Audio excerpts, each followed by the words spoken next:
Well, welcome all.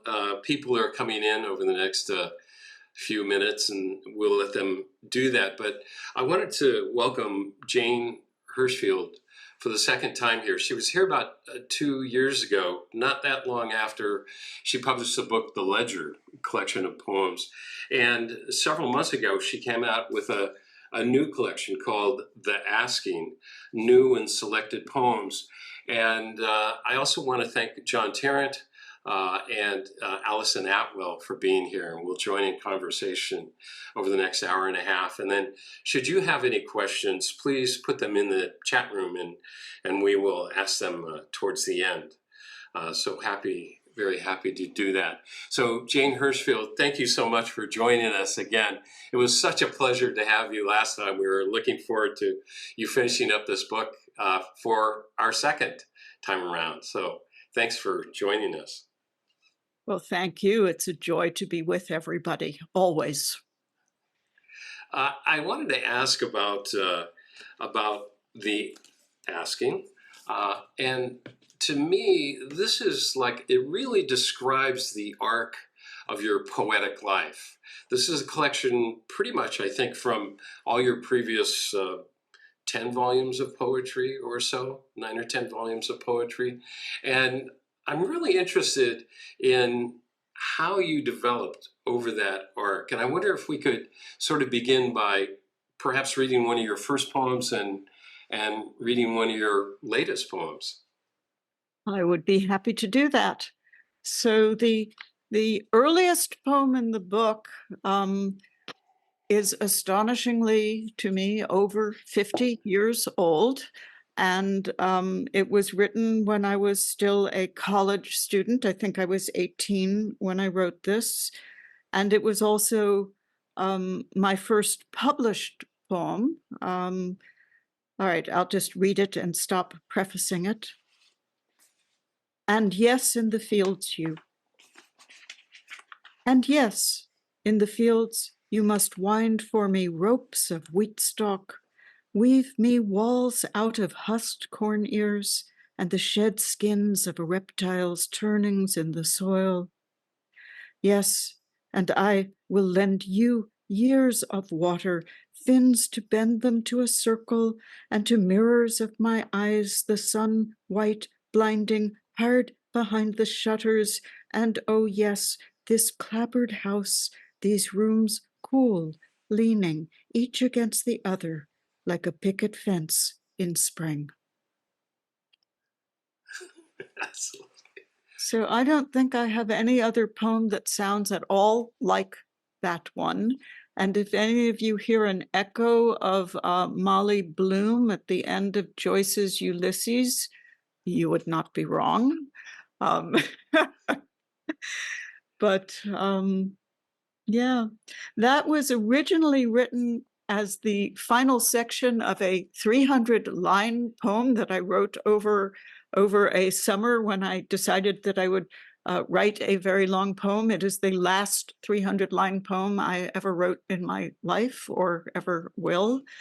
And I simply, all the rest is vanished. Only that last section got saved, and entered it in a contest of what became the next year the Discovery Award, and it was one of the winners of that and appeared in The Nation magazine in 1973.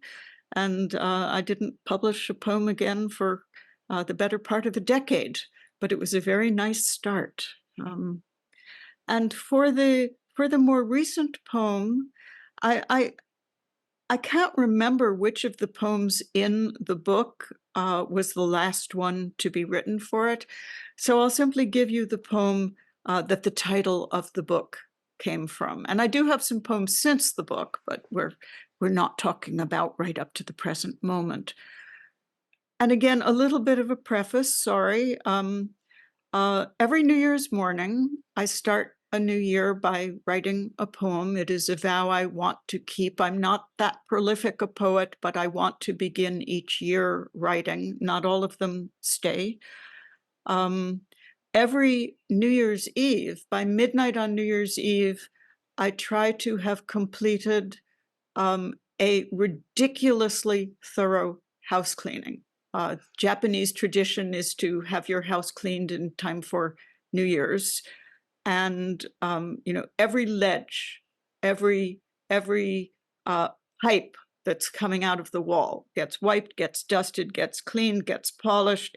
And so when I talk about track lights climbing on top of the stove for track lights in this poem, that was part of that. The other thing that I think is helpful to know for hearing this poem, because after all, when you hear things in person, you get the gossip. It's not like you need them to understand the poem, but you know a little more about it if you know the background.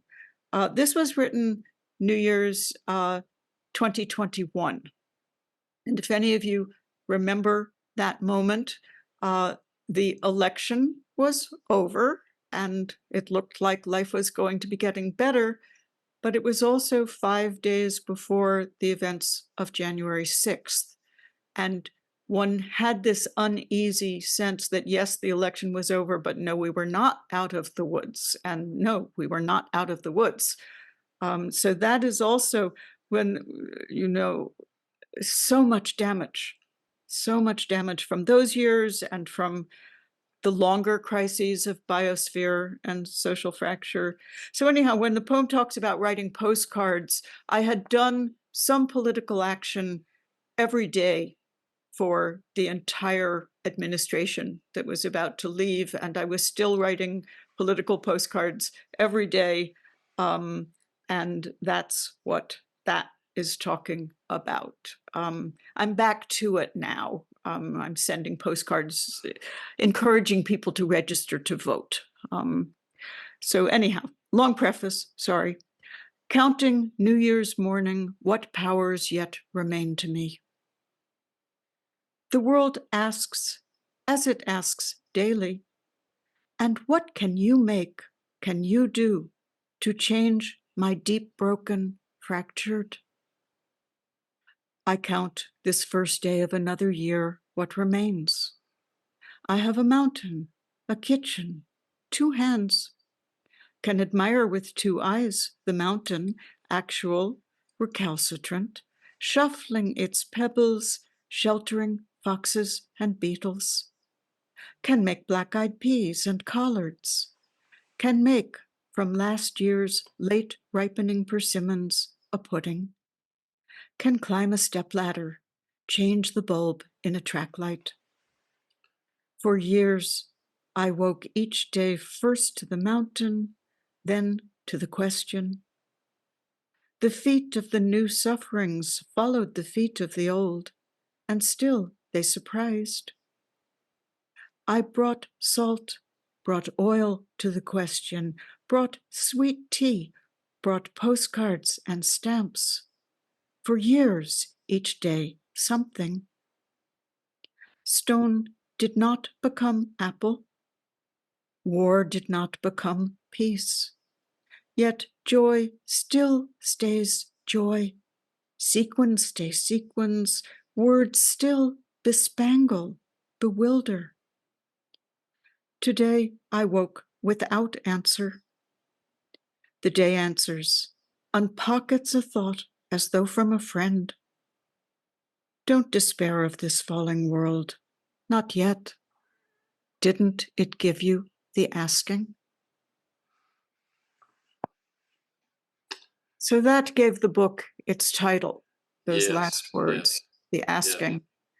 And some books are difficult to title and others are easy.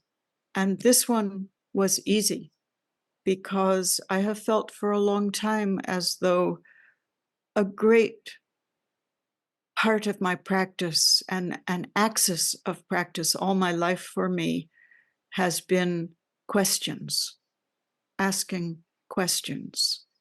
And questions run throughout this book. I'm very interested in what happens when you don't blind yourself with certainties and you become permeable to looking for what else, what am I not seeing? What further, what more, what less?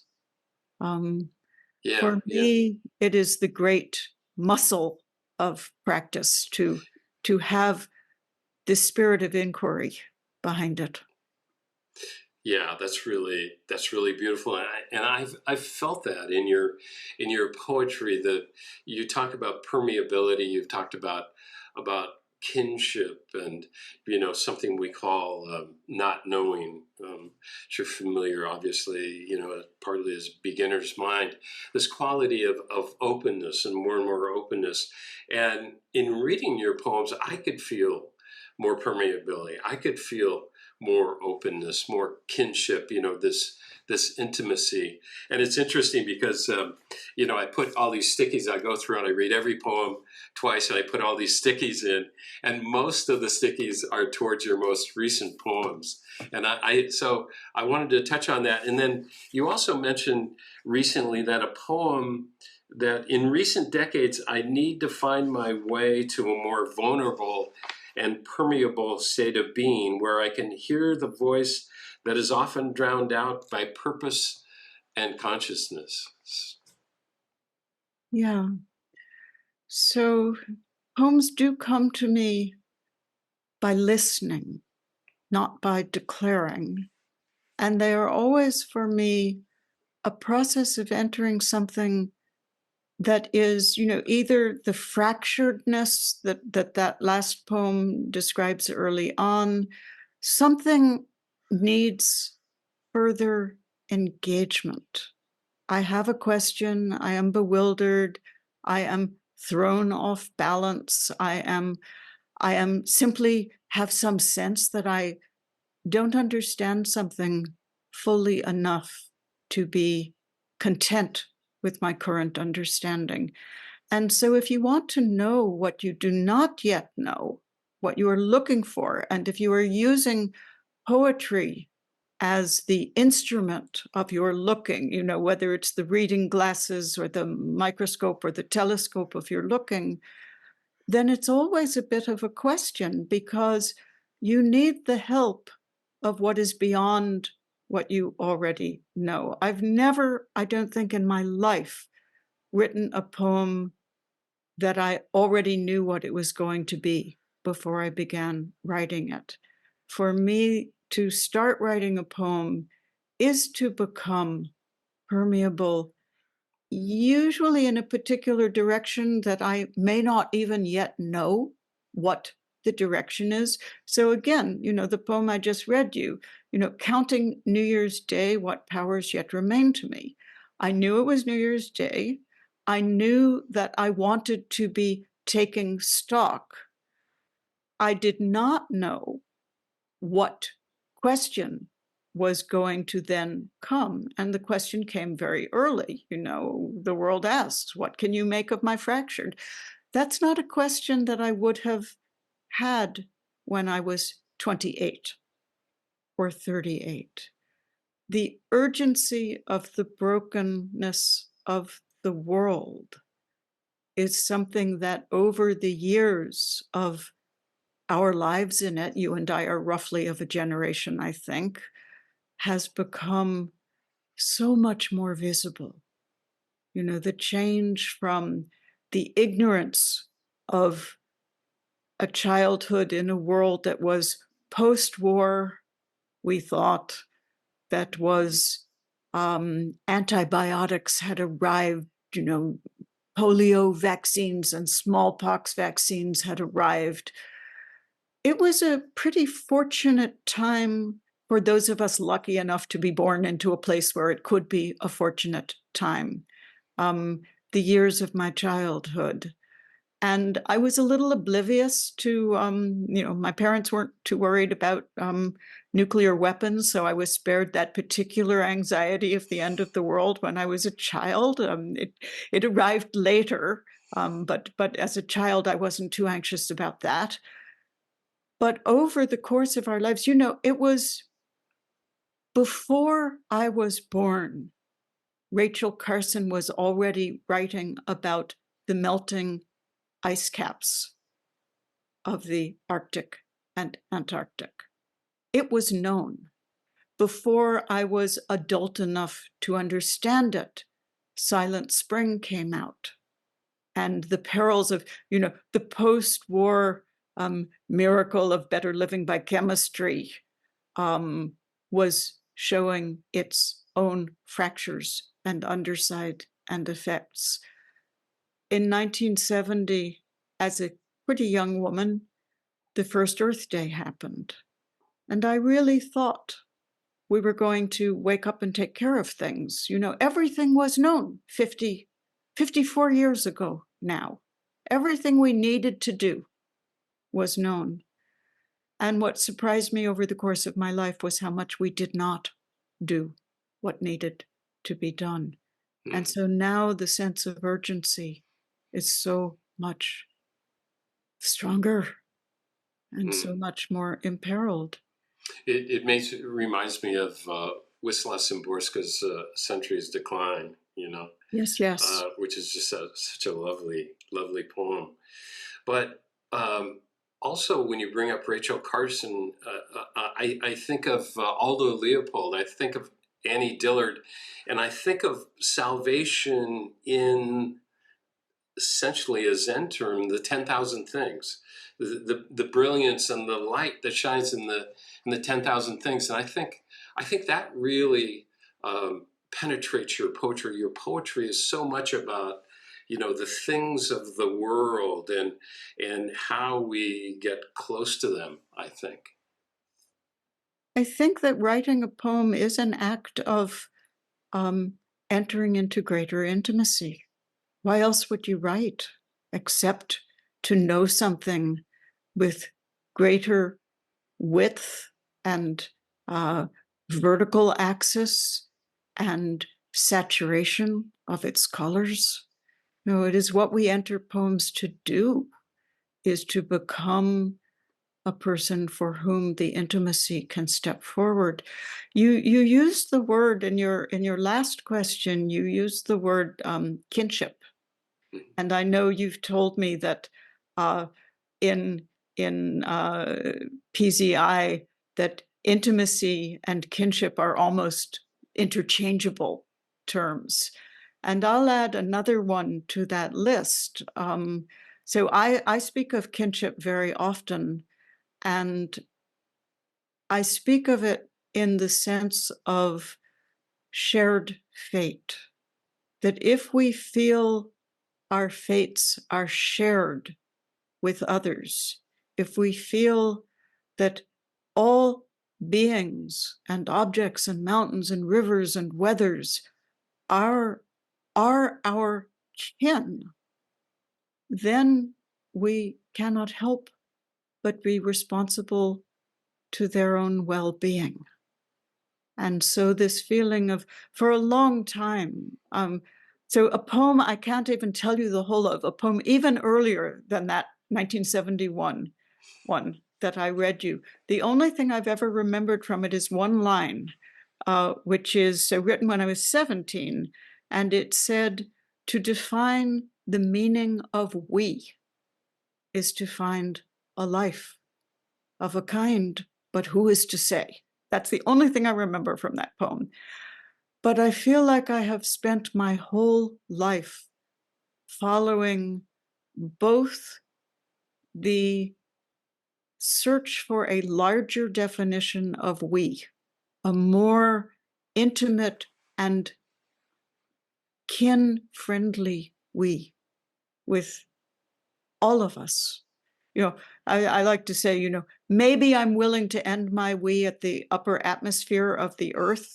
You know, maybe I'm willing to say, okay, I'm an earthling, and my we is my fellow earthlings.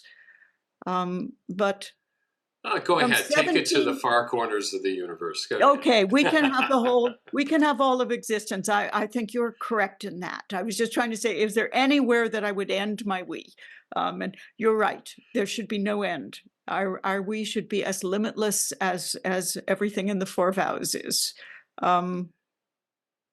But I have to laugh at myself, because the other thing that has stayed continuous with me from 17 until, you know, reverse the numbers, I'm now 71, has been, I'm really interested in grammar. I'm really interested in pronouns and the effect of pronouns and the meaning of pronouns. So from you know, all these decades, I feel as if what we say is life-changing. And to say I can be said in many different spirits, to say you can be said in many different spirits, we, them. I feel the powers of our relationships as they appear in grammar, just as I feel, the enormous power of a question mark. That's also a grammatical shift. It's entering the mind and heart of questions rather than the mind and heart of declarations. And for me, these are tools of practice, not only as a poet, but as a person. Well, in Zen, sometimes we say, particularly with koans, that just the asking itself is enough. And that so often the answer to the koan is in the question itself, right? Yes, yes. And also, of course, something that's interesting about Japanese is you don't always have to choose a pronoun. In Japanese, you can say things without specifying this business of grammatical voice. But in English, True. we almost always have to choose. It's hard to find a sentence. You can do it, but it's hard, and it's hard to sustain for a long time. Well, I'd like to go back to the notion of intimacy and intimacy and the people we live with, the people who perhaps we hold their hands when they die with us. And could you read A Day Just Ends and tell us about that? Yes, yes. So let me find it. Early in the pandemic, summer of 2020, my mother died, and she did not die of COVID. She died of being 98, but of course, COVID was in place at that point. And this poem is dedicated to her in her long life and to the last moments of it. I was not there. This was described to me by her caregiver who was there. A day just ends. A day just ends. Its dusk comes simply, without opinion or hesitation. A fork still fits hand, shoes fit feet, on this day like any other. She closed her eyes, opened her mouth to receive the end of her life, its last tasting.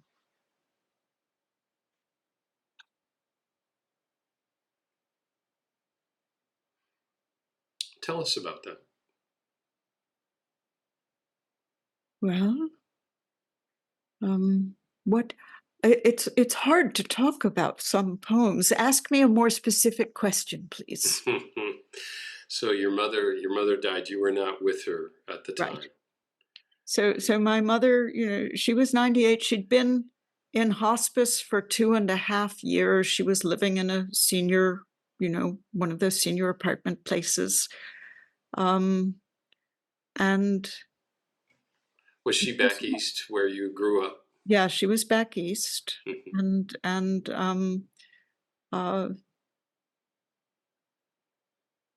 her caregiver, came in and said, I'll make your breakfast, and went out to go get her, make her oatmeal.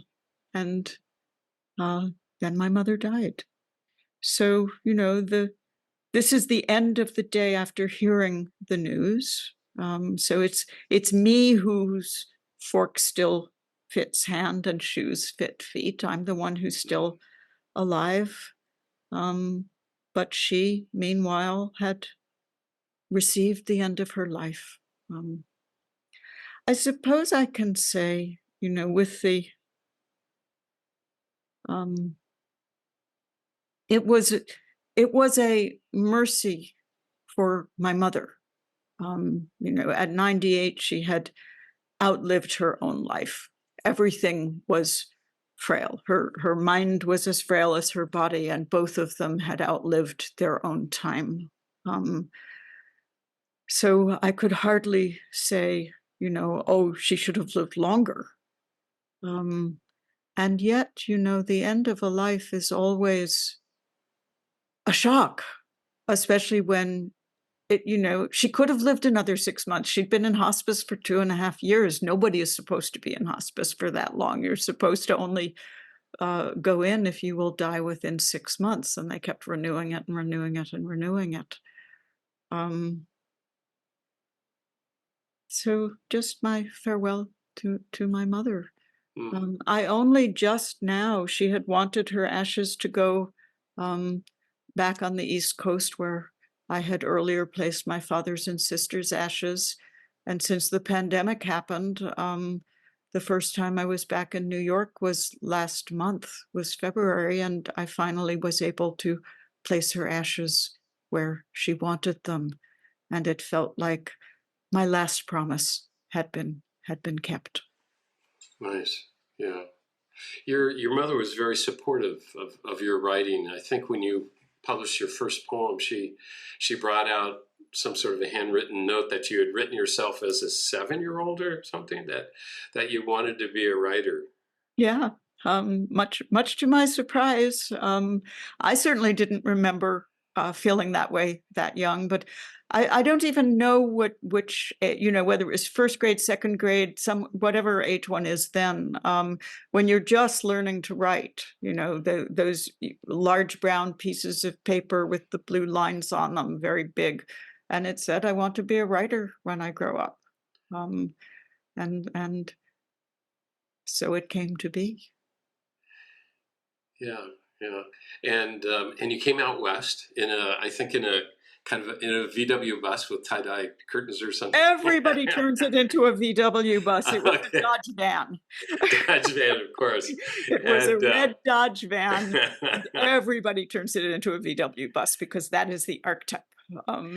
But yes, I was driving around the country. I'd graduated from college. I spent a year doing farm labor and writing poems. And then I was simply looking for where I was going to go next, and living in my beautiful van with its wall-to-wall carpet, built-in bed, and tie-dyed curtains, and Coleman gas stove. I was very happy living in my van. And I would just go places and see, do I want to live here? Where do I want to go? I happened to know, almost by accident, that Tassajara existed because a friend had had a copy of the bread book, and the earliest editions of the bread book had the monastic schedule on the inside back cover. But luckily for me, I had forgotten the actual monastic schedule, because if I'd known what time people woke up, I might have passed right by. But I knew there was a Zen monastery. I knew I was interested in Buddhism and Zen. And so I drove towards Tassajara, arrived at Jamesburg, which is the civilization side of the 14-mile dirt road over the ridge, and sweet-talked my way in as a guest student, even though I was supposed to go to the city center first. But I wasn't interested in the city center. I was interested in the monastery in the wilderness. And the person who was at Jamesburg then was Lou Hartman, husband of the late Zen Center abbot Blanche Hartman. And it was very strange. I didn't leave. He told me, "No, you have to go to the city. You can't go into Tassajara. You have to go to the city for a week first, then you come back." And I just didn't leave. And I didn't know that I was reinventing in a very, very tiny way the practice of Tangario, where you just sit at the gate and don't leave. But Lou knew, and he took, after I kept not leaving, he took pity on me and said, "All right, well, come, my daughter Trudy and I are here. It's too late to go into Tassajara tonight. Stay over in Jamesburg tonight, sit zazen with us in the morning, and then you can go in, and my wife Blanche, who is running the guest season, will take care of you." And so they always felt like my godparents in practice, Lou and Blanche. That's lovely. And you know, it's interesting. You were talking a little bit earlier about when you went to Tassajara, where you were for 3 years. You had to also leave maybe one of your greatest loves at the gate, and that was your writing. And how was that, leaving that creative element, uh, putting it to the side for three Yeah. years, and then coming back to that? Yeah. So of course I did then have to go to the city center for a year. Once I'd been a guest student and I knew that I wanted to keep doing this, um, I lived at the Page Street building for a year, and there I wrote, and it was fine. But when we went to Tassajara, we were told in those days to do absolutely nothing but Zen practice. That even included people weren't doing yoga. So everybody gave up everything. If somebody played an instrument, that was checked at the gate, and my poetry writing pen was checked at the gate. And at that point, having done, the year of practice at City Center, I understood that I wanted to do this. I wanted the intensive, 25-hour a day experience of practice. I wanted the strictness. I wanted the isolation and seclusion and concentration. And I really just felt that, if I didn't learn more about what it is to be a human being, I wasn't going to be much of a poet anyhow. So I knew I was going for 3 years, which was at the time the longest anybody went. Since then, many people have stayed much longer. But I just thought, whoever I am at the end of this is who I will want to be. I did not, I was a child. I was 21 years old. It was all right. Whatever path I ended up taking, I trusted that it would be exactly what I should do with my life. Now, I think when I left Tassajara, and then, the last of the Zen Center practice places I lived at was Green Gulch in Marin County, um, poetry writing returned. And so very gradually, I tiptoed from looking like a full-time practitioner of Zen to looking like a poet. It was a very organic return. And I always appreciated that, I had been told from sometime during my first week or two of practice, my understanding was that there were 4 paths of practice, each of which was equally valid. It wasn't a hierarchy. So there was monastic practice, priest practice, layperson's practice, and then something called tea house practice, which was the old lady who nobody knows she's got anything to do with Zen, but she runs the tea house down the road from the monastery, and everybody likes going there because she does something nice when she wipes the counters and when she looks at you when you walk in. And from the second I heard about tea house practice, I thought, I like that. That model makes sense to me. And for a long time as a poet, I was doing tea house practice. Nobody knew I had practiced Zen. I was just, another poet. And then word kind of got out. And so I became sometimes labeled a Zen poet. And for a long time, I didn't like that at all because I felt like it was going to create a barricade between people who had not practiced Zen and my poems, because people's ideas of what Buddhism means or Zen means are peculiar sometimes. And only in the last couple of years, even that went away. And I thought, it's fine. It's fine. Let people, this is the life I've led. There's no point in saying, don't call me a Zen poet. This is the life I've led. It's fine for people to call me anything they want. Indeed, indeed. Yeah. Lovely stories. I'm really interested in the source of your creativity and how you see the source of creativity. You've written before that poems appear as often as not to arise in looking outward. The writer turns toward the kingfishers and the falcons. There again, the 10,000 things come forward, right? hears the bells of churches and the sheep. No matter how difficult of subject, while writing, a poet is unchained and free. The gift of poetry is that it's seeing not our usual seeing, it's hearing not our usual hearing, it's knowing not our usual knowing. It will not be our usual will. So I'm kind of interested, what is the source of, what is it? This is another koan of ours. What is the source of creativity of all things for you? Mm. Well, thank you for finding that lovely quote wherever it was you found it. So poems come to me in basically two ways. One way is life offers you an emergency, and the only way I know how to meet it is with a poem.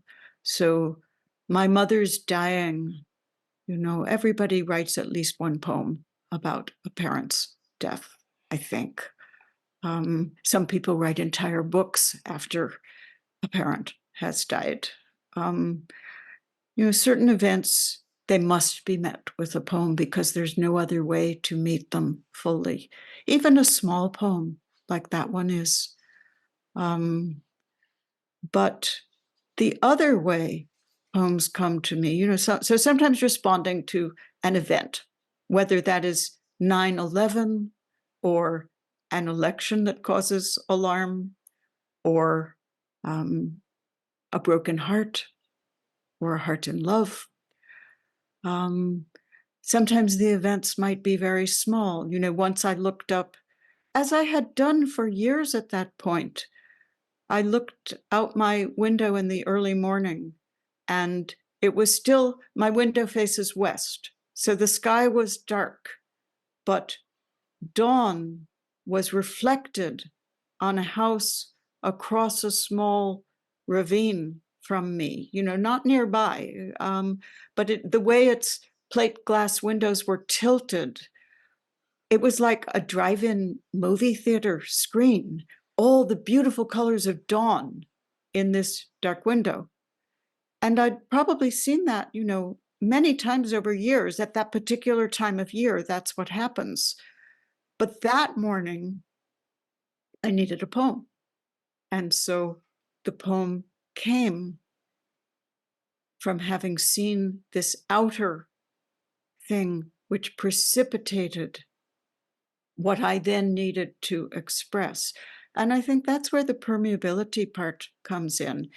When I am truly open and permeable and have the time and space, and I'm not distracted by the next obligation or the next task that demands my attention, then poems will pour themselves through me. And things you've seen many times suddenly become a poem. A place where I was jogging on a loop every day and always passing, you had to be careful because if you stepped in it, you'd sprain your ankle. There was this little path by the side of the road, a little hole in the path. And I'd probably passed it at that point 26 times. But that day, because I was in my permeable, I am actually being a poet on a regular basis state, the hole by the path became a poem. And so, these two ways, either life requires a poem of you, or you are so open to life that you see something, you see anything, just as in, what you just read, and the poem just leaps into being because you are a person who writes poems. So, the creative isn't, for me, it is not an obligation. It is not even a daily practice most of the time when I'm at home, because if I start writing, I will fall into a condition where I won't look at the clock, and then, I'll miss my dentist appointment or whatever. Writing requires a great openness. And so when I'm in that condition, poems can come. And when I'm in my ordinary day-to-day, I can still practice. Practice is always available. But for me, poems are only available if a poem needs to be written. If I write a poem just because, I should be writing a poem, it is so bad that it embarrasses my dog, and my dog has been dead for some decades now. And so I have many friends who can write anytime. They're just good at it. Anyone who's listening, be like them. Practice your creativity, whatever form it takes, whether it's cooking or music or poems or fiction or photography. If you can practice it every day, I'm sure that's much better. I just can't. I need the help of being in a different condition of being, or nothing interesting comes.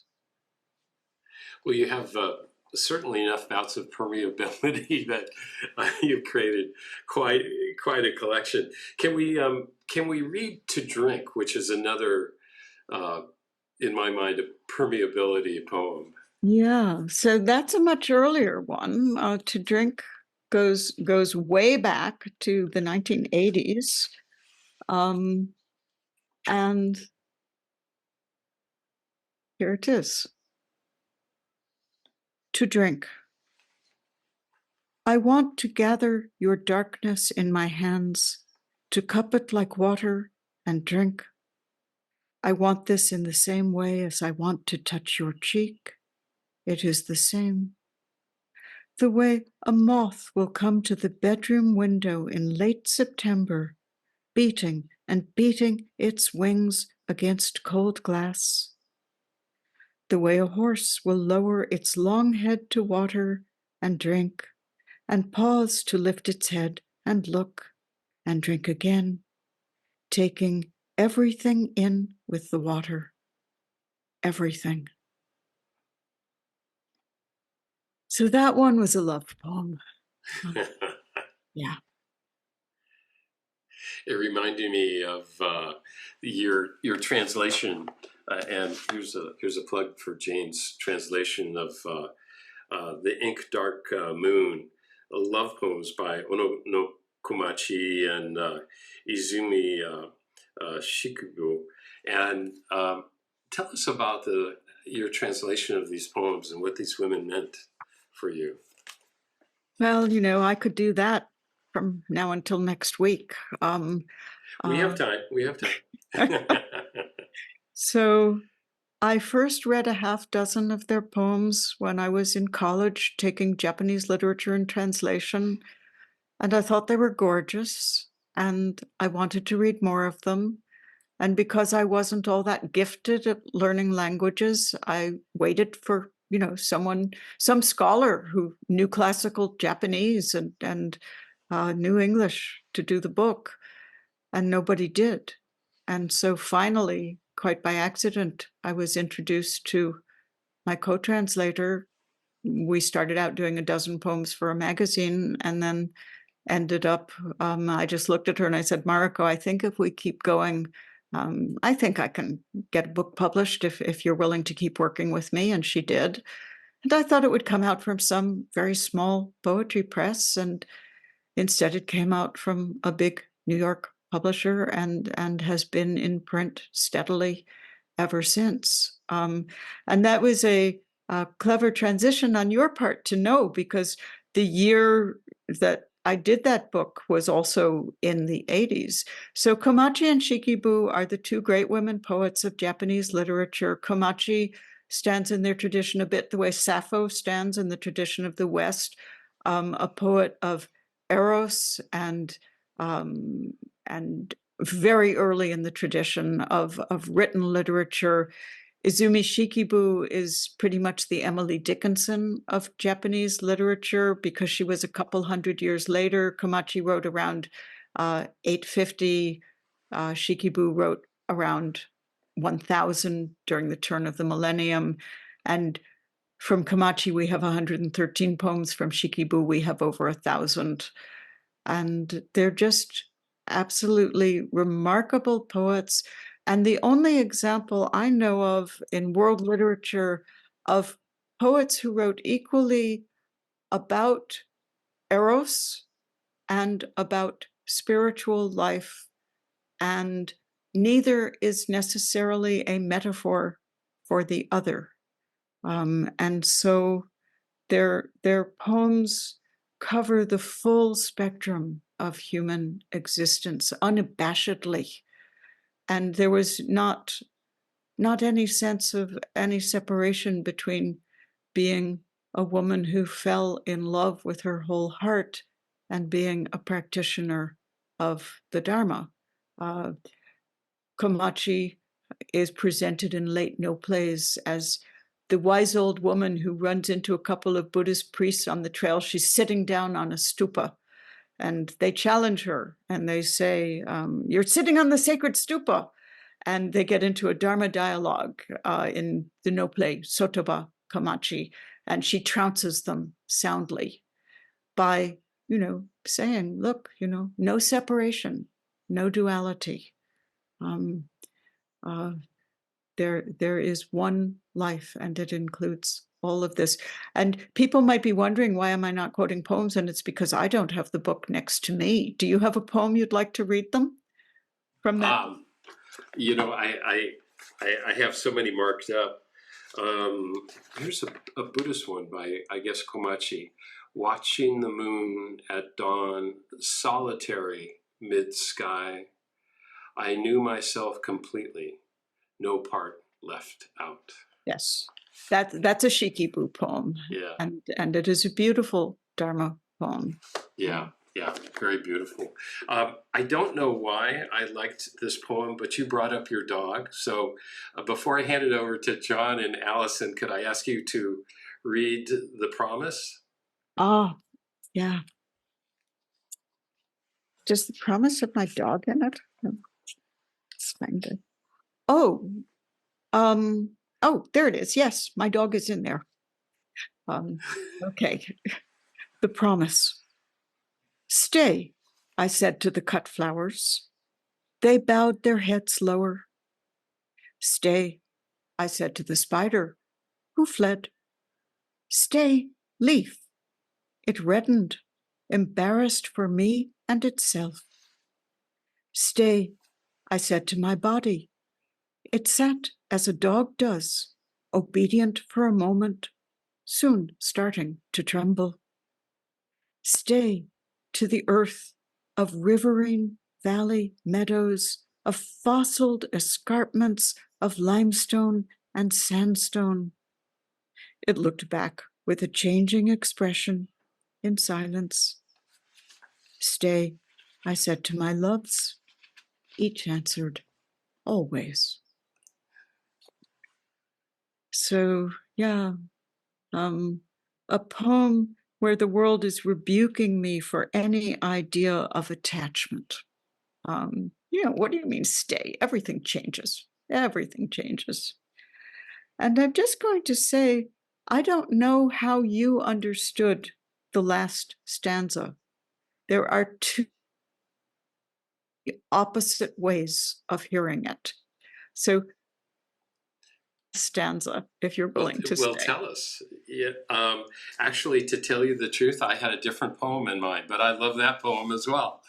Oh, you said tell us about the stanza and about the two interpretations. So one interpretation, which I think is how most people hear it, is that love abides, that connection abides. But the other interpretation is loves is plural. And each one says always, and each one goes. Yeah, I love that sweetness and the sadness of love, and our life is love, isn't it? And each one is a celebration, and each one goes in its own way. And Yeah. It's that sweet So sadness. it was you who gave me the page number. You failed to notice in Oh, the did I? that there's actually 2 poems titled The Promise, and you were the one who sent me towards that one. Would you like me to read the other one just because? Sure, sure. Okay. Yeah, my editor and I went back and forth on what to do about 2 poems with the same title. There's also 2 poems with another same title on contentment, but never mind. Some phrases just come back to the promise. Mysteriously they entered those few minutes. Mysteriously they left, as if the great dog of confusion guarding my heart, who is always sleepless, suddenly slept. It was not any awakening of the large, not so much as that, only a stepping away from the petty. I gazed at the range of blue mountains. I drank from the stream, tossed in a small stone from the bank. Whatever direction the fates of my life might travel, I trusted. Even the greedy direction, even the grieving, trusted. There was nothing left to be saved from, bliss nor danger. The dog's tail wagged a little in his dream. It's another quality that you bring up of embodiment, and maybe we'll have a chance to talk a little more about that later. But how important that is to really feel and express that intimacy. So let me ask John Tarrant and Allison Atwell to come on in with questions or comments. Should you have some? I'll start because I was very interested in something, connection. One, what you were saying, Jane, about the poem, about the promise, the first one you read, how I always took it as that the promise was that making some kind of fixed declaration like that was inherently problematic. And I'm also was interested in what JJ was saying, and you were saying about how you were much less interested in this time in your life in making declarations, and or even when your mind offers one up, being interested in it, and it made me think of the conversation, which is the foundation of Zen, of Chan, which is the Bodhidharma and Emperor Wu's conversation. And he wants to know what the first principle of the holy teaching is. And you might even say in your poem, the first principle is, I will never leave you, I'll always love you. You know, that would be a first principle of the holy teaching of love. And Bodhidharma is much more inside, I don't know, and not holding any fixed. Yes. So what do you say about all that? Vast emptiness, nothing holy. Yeah. I appreciate your correct reading of the poem. I really, it was a revelation to me when I discovered how many people read the poem with the second meaning. And I couldn't object to that because, you know, the poem says what it says. And I've learned over the years, you know, poems, I read the same poem by another poet in opposite ways, sometimes, depending on my mood, my state of being, my state of life. And it's all right for poems to transcend their original intention. One of the definitions of beauty that I've arrived at over the decades is that beauty, when it's art, art is beauty that transcends the circumstances of its making. And then I've sort of added a little asterisk recently, but doesn't leave them behind. And so the love poem that Sappho writes has long transcended that actual relationship. of which we know almost nothing. But it's not being unfaithful to them by being read as we now hear her words. But I do think, this. So declarations are interesting to me in poetry for another. I'm going to sort of go off a little obliquely on this. When I was younger, as a younger poet, my poems, I'm thinking now of, poems none of you will ever see, poems I wrote in college. They often drifted off into a sort of ellipses of an ending. They drifted off into fog and mist. And at a certain point, while I was at Tassajara once, I pulled out the poems that I had written in college. My senior thesis was a creative thesis, and I read the poems. And I had never noticed it before. And I was shocked by how many of them ended, literally with 3 dots at the end. Literally, they were drifting off into emptiness. And I felt that to be a terrible mistake, because it was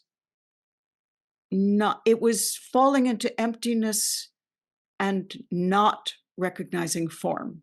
It was the abandonment of form for emptiness. And that, of course, is not the way. Form is emptiness, emptiness is form, means that you don't want to abandon the 10,000 things and your intimacy with them. And so for years afterwards, I was finding my way towards correcting the error of too much emptiness and restoring my allegiance to the radiance of things as they are, the radiance even of our suffering as it is, the embrace of a human life which will include all of it. And at the same time, my poems, even though I hope none of them is adamantly asserting some proposition and standing behind it with its fists up, that's not a kind of poem I would ever want to write. But they do make more statements than they used to. They actually say things with a certain sense of, I am saying this. And as poems, I think they're better for that. They're more interesting for that. They are willing to stand behind their own experiences. And so it's not that declaration itself is wrong. It's that narrow, single, uncomplex, unself-questioning declaration is bad art.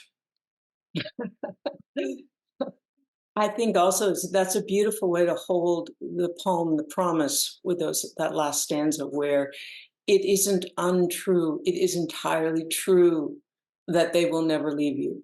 And it is also entirely untrue that in the next moment they actually have already left you. And both are simultaneously happening. Yeah. And I've also found anybody who I ever, really loved, I have continued to have a relationship with. It's still love, it just takes a different shape and form. Jon, do you have questions? I'm not sure quite how this question somehow came to me via Milosh.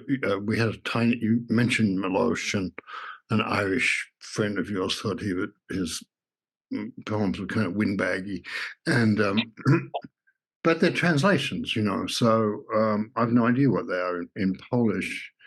And I remember also Milosh saying something like, language is the only homeland. There was I don't actually remember where he wrote that, but it was there was a flyer floating, a poster flying around and floating around with that on it, and very nicely done letterpress flyer.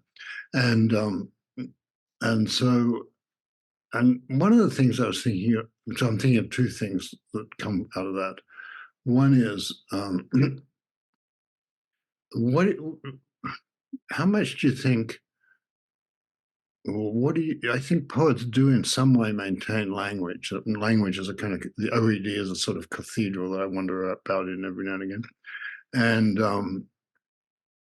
it seems like the precision and the breadth and embrace, the wide embrace of poetry does seem to hold something for the language. And so I was wondering if you was, I'm sure you have lots of thoughts about that. So I was wondering if you could share some.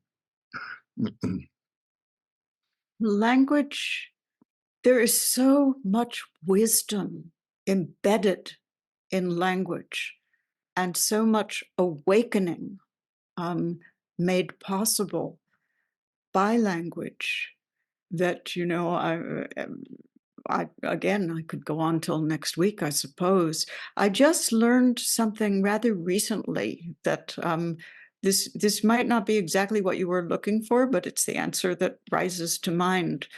So in a lecture that I finished and gave just, you know, I don't know, 8 days ago or something, I got interested in the word huh.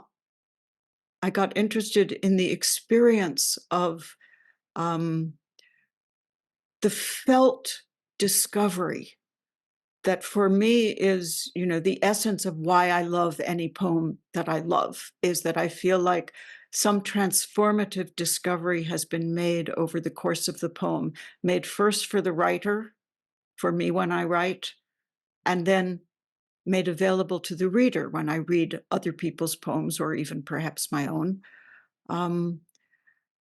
There's this moment where you just go, ah, or huh, or some variation of, wow, I see the world differently than I did before.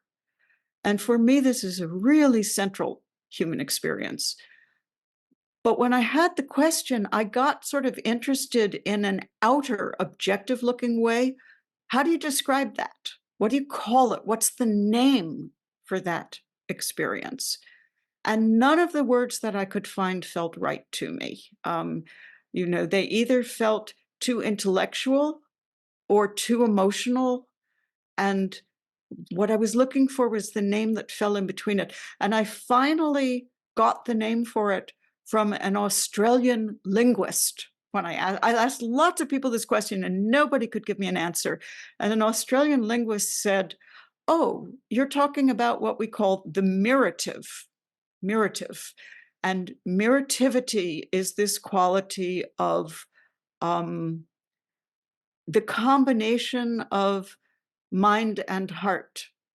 When you get something, you're kind of excited. So in some languages, a very few languages, it's actually it's in the words. It's signaled by the word case. In some languages like English, all you can do is say eureka, or it dawned on me, or the penny dropped. So you kind of reenact the experience. Exclamation marks are a way to indicate, oh, isn't that amazing? I got it. And so now I had this name, the mirative. And then I got interested in mirative. And so I went to the etymological dictionary to see, you know, miracle, admire, mirror. What is that mirror? And it turns out that mirror means to see in ancient Indo-European roots. And then from what mir came from was a word that means to smile. And so the delight of discovery is in the roots of admiration, mirror, miracle, all those miraculous, you know, all those words. And that to me was just a mirative experience, to see that what I had been looking for, which is this great, why is it such a pleasure to us to get something, to solve a riddle, to hear an explanation that satisfies? Well, I'm not even going to go near a koan. I'm just not going to go near that with you know, you all to talk about it. But it is a fundamental human pleasure when something you have struggled to figure out becomes clear to you. And that pleasure is in koan practice, and that pleasure is in making art. And that pleasure for me was in getting the name for something that I knew had to have a name, but nobody could tell it to me because nobody had ever heard of the mirative if they weren't a linguist. So there's language for you. It just deepens and confirms and validates what some part of you knew, and yet you are happier if you can name it. If you can point at the moon is more present for you. Yeah, I actually listened to that talk of yours, which is sort of fun, and I did my Zen saturated mind went off to the Zen shouts and things like that for the ha, and all the way. There's something called flavorless words in the Zen tradition, where a word can stand for any part of the any word can, that sort of thing. Yes. It's sort of fun. And in a way, you seem to be waving in that direction, So, oh, absolutely. And of course, it doesn't have to be words. It Right. can be an enactment need not be in language to be a name for what it is you are trying to communicate. As a poet, my material is words. If I was a painter, my material would be color and shape. It's a couple. I'm sort of at the edge of something here. If we do have time, John, for another question, there's something. It always seems to me that popular song is completely happy with its relationship to the feeling life and emotions, and in fact, it's dripping with it, and so on. And but poetry has a complex relationship to it, and some poets, just really, I can think of a couple, but I want to say sort of in love with the emotional life, and but in the same, if you're too much in love with it, it seems like it doesn't get transformed in any way. So but on the other hand, if you transform it too quickly, it doesn't get transformed either, I suppose. So I was thinking about that and how the elegant, what's the relationship between your poetry has tremendously elegant surfaces, and I was wondering what you think about it, that relationship of that to the darkness of not just the niceness of, oh, I'm in love, or even my heart was broken, which was still kind of nice, but the dark materials or the despairs and things like that, that there's so much also part of the human psyche and life. Yeah. So one of the rules for me of a good poem is that it will never be unidimensional. And so, a poem which is only happiness, it's conceivable, but almost always, if you like the poem and you look, you will find some dark thread of the message in it, and we're all going to die. Good to know. Right. Transience, all the love poems that are any good at all have, however quick, a bow towards transience in them. Similarly, all the poems of the darkest grief, if they're good poems, they have beauty in them, a beauty that knits you back into the world and lets you know that grief can be born, because the language is reassuring you that you need not give up and die, no matter how deep your grief. So I used to worry a lot. There was a phase in my life when, reviewers would call me a poet of radiance. And I always sort of reeled back in horror when I read this, because I thought, aren't they seeing how hard won it was to reach that point? That it is so hard won. And if the poems aren't holding that, then they're not good poems. Well, it turned out maybe the reviewers weren't holding that, because I've been reassured since then that yes, this is not poetry. The poems of Simple Radiance get saccharine in the mouth really fast, and I never want to write anything that is saccharine. The thing about, you started talking about pop music, of course, the music itself is carrying all those other dimensions. It's the multidimensional knowledge which gives us the sense of being made larger, and the sense that the songs of He Left Me can be born because they're so catchy.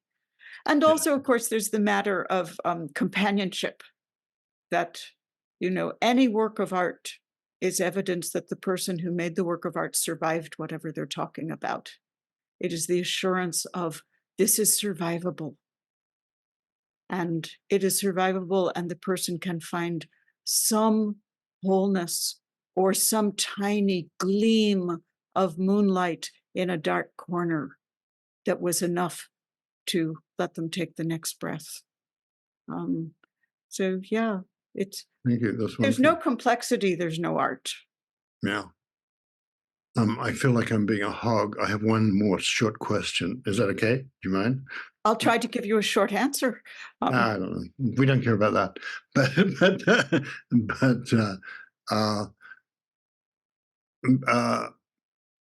Milosh said that somehow I'm stuck on Milosh is in my mind. I'm very happy to hang out with good. Yeah, you were close to him. Yeah.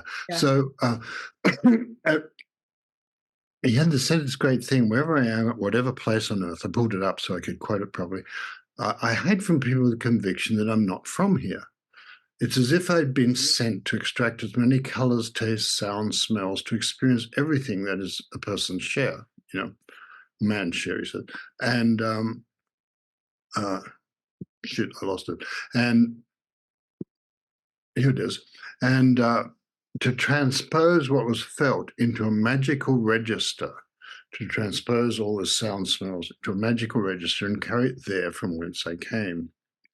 And the context for me is we just did a ceremony for a person who dies, the kind of thing that happens when you go to Zen Center, and you're often very close to the person. And so, we noticed that the ceremonial nature of they'd lost their rakusu, and we had to paint a new we just paint a shroud with a new name for them and things like that. And the ceremonial quality of that painting, and Alison's an artist, and she painted a crane on it and things like that, in itself had a quality sort of like being inside a poem, where we're painting on this white silk, and I'm doing the ancient Chinese characters for the name, a new name, things like that. And it I don't know, somehow it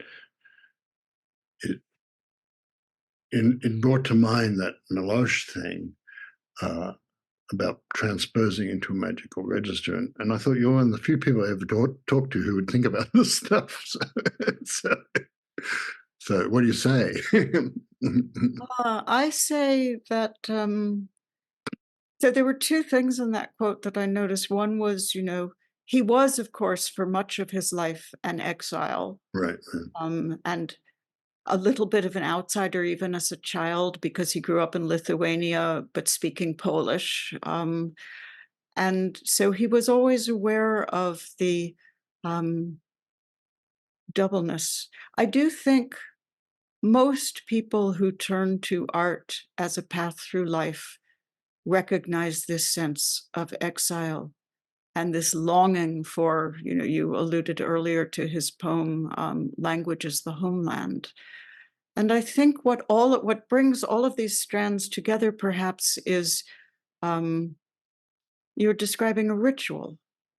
And rituals are ways that communities and individuals are brought together in a condition when identity becomes malleable or drops away, and you can feel your connection to a boundaryless world. So every ritual has a moment in it when you're neither the old person nor the new person. You are the transition. And in that moment, I think, is the condition that I believe art is made in, because you cannot make art as one small self. You make art with the intimacy with all beings, with all lives, with all conditions of life. And so, magical register, that's fantastic phrase to describe this other condition that we are in. And we are in that if we are, sitting Shiva. We are in that if we are sitting Tangaryo. We are in that if we are painting a shroud. We are in that if we are under the shroud. We are in that if we are making a work of art. You are not just yourself at such moments. When you're painting a shroud and putting a crane on it, part of you is becoming crane. Part of you is becoming shroud. Part of you is becoming corpse. It's a wonderful story to ponder. I've had much in mind. The news came only a few days ago that a young woman student at Tassajara, Carolyn Meister, was missing for some days. She'd gone for a hike alone on a trail that I have hiked many times alone, and her body was found on Friday. And my heart is so completely with her fellow practitioners at Tassajara and what that experience must be like for them and for her parents who arrived there and for the searchers who came from, throughout Monterey County and perhaps beyond, but also the people who, in a practice period, deep into a practice period, I'm sure all of them were also out searching. And soon they will go into spring sesshin and carrying this event with them. Yes. As must be done.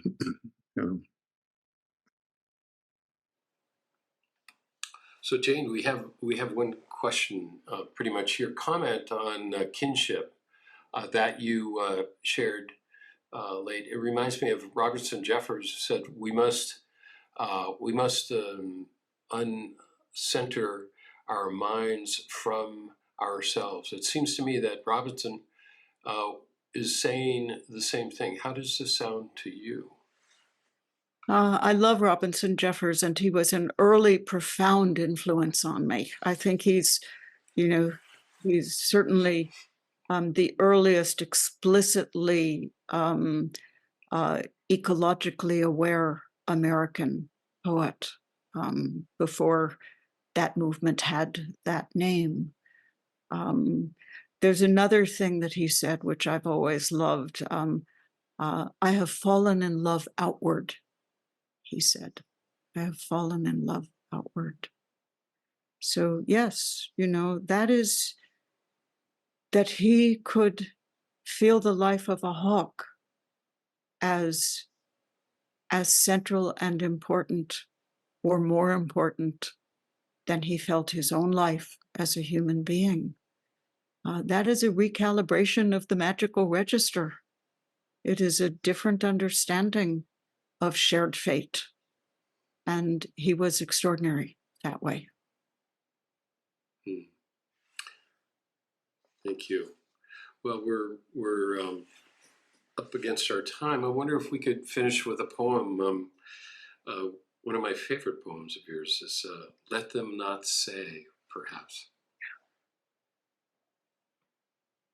So, Let Them Not Say, written in 2014, which I had written poems about, the environment. I wrote a poem titled Global Warming back in 2004. But writing Let Them Not Say was what turned me into the poet I have been for these last 10 years of my writing life, which is a person who, the current label is spokesperson for the biosphere. And I'm really happy to carry that particular label if someone's going to label me. The urgency of the crisis of climate and extinction and toxins just entered another level for me. And this poem was my response to feeling that. And then, having written the poem, I felt like I had to live up to it. So it imagines the future looking at us and at the decisions we make, and the future will know how it has all turned out. Let them not say. Let them not say we did not see it. We saw. Let them not say we did not hear it. We heard. Let them not say they did not taste it. We ate. We trembled. Let them not say it was not spoken, not written. We spoke. We witnessed with voices and hands. Let them not say they did nothing. We did not enough. Let them say, as they must say something, a kerosene beauty, it burned. Let them say we warmed ourselves by it, read by its light, praised, and it burned.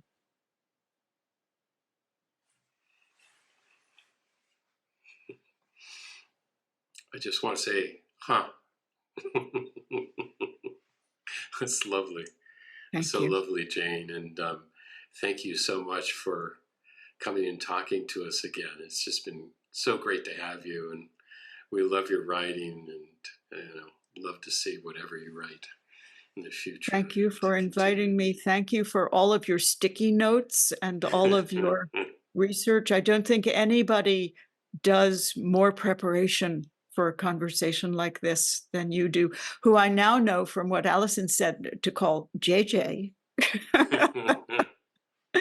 But Jon, Allison, Sangha, anyone who is here, thank you for your attention and your time and for caring enough about poetry to wish to listen to such a conversation, and caring enough about practice to wish to listen to such a conversation. Thank you very much. Yeah, and thank you. Thank you so much. And thank you, John Tarrant, and thank you, Allison Atwell, as always, for your comments. And thank you all for coming and joining us. So, Jane, good night to you, and take good care. Good night. Thank you. Good night.